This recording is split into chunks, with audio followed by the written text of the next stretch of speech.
मुंडका विधानसभा क्षेत्र खासकर रोहतक रोड पर शराब के ठेकों की बढ़ती संख्या को लेकर स्थानीय लोगों में गहरी नाराजगी है।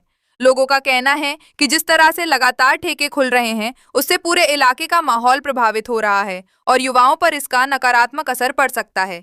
स्थानीय लोगों के बीच ये सवाल भी उठ रहा है कि दिल्ली सचिवालय में बैठी मुख्यमंत्री रेखा गुप्ता किस तरह की नीतियां बना रही हैं, ये भी अब सवालों के घेरे में है।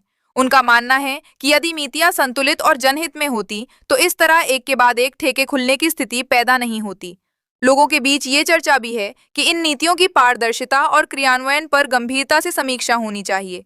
साथ ही लोगों का ये भी कहना है कि मुंडका के विधायक गजेंद्र दराल के ऑफिस के बिल्कुल बगल में भी शराब का ठेका मौजूद है, जिससे स्थानीय लोगों में और ज्यादा नाराजगी है। उनका कहना है कि जब जनप्रतिनिधि के कार्यालय के आसपास ही ऐसे हालात हैं, तो पूरे क्षेत्र की स्थिति का अंदाजा लगाया जा सकता है।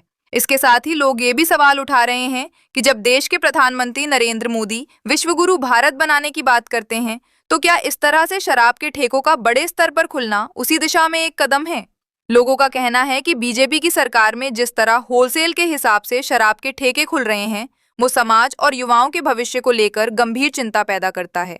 नागरिकों का कहना है कि पढ़ेगा युवा बढ़ेगा युवा और विश्वगुरु भारत जैसे विचार तभी सफल हो सकते हैं जब युवाओं को सही दिशा और सकारात्मक माहौल मिले। अगर इसी तरह बिना संतुलन के शराब के ठेकों का विस्तार होता रहा तो समाज पर इसका दूरगामी प्रभाव पड़ सकता है। अब देखना यह है कि सरकार और प्रशासन इस मुद्दे पर क्या रुख अपनाते हैं और क्या ठोस कदम उठाए जाते हैं।